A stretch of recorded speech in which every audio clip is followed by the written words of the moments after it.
लोक राखल गइल बा जवना लोक पर रौरा हमने साधारण मनुष्य वाले प्रभु श्री रामचंद्र जी अयोध्या में जन्म लेहले एगो साधारण मनुष्य बन के अपन धर्म कर्म कर्तव्य निभौनी आ फिर अपन शरीर छोड़ के लोक प्रलोक चल गई।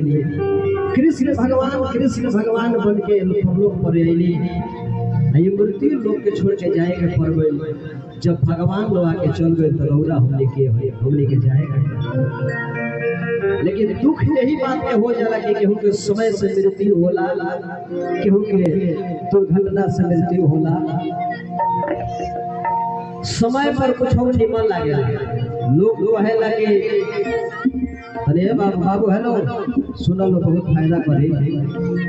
लोग कहे लगे जन्म उत्सव है टका ध्यान दे हो, अगर जन्म उत्सव है तो मृत्यु महोत्सव है। कब समय पर हो तब ये दोनों चीज समय पर निमन लगेला। नया भाई केहू के शादी भइल होते आ साल डेढ़ साल के बाद अगर बेटा होता तो खुशी हुई। लोग कहे के मतलबिया के बोलावो, सोहर गवावो, टेंट समियाना बोलावो। मतलबी है रात भर सोहर गई बेटा के भैला पर, लड़का के जब बाबूजी हुई है धाए धाए समियाना में गोली छोड़ी है, पैसा लुटाई है।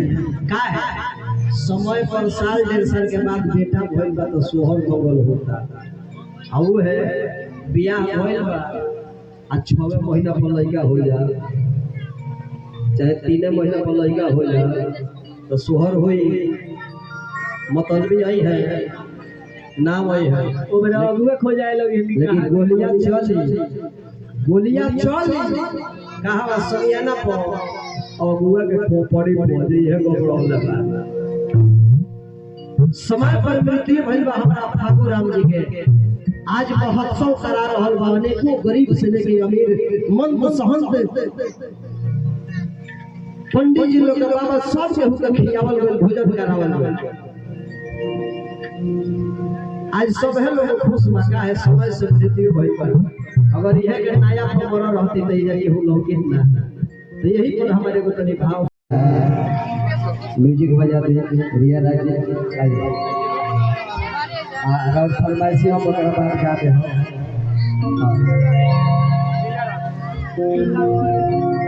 अभी पानी वाली बजवा दे लोग म्यूजिक बजा।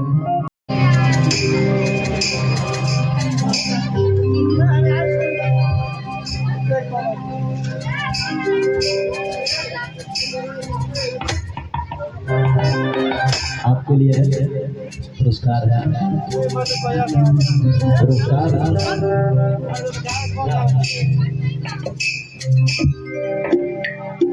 सदा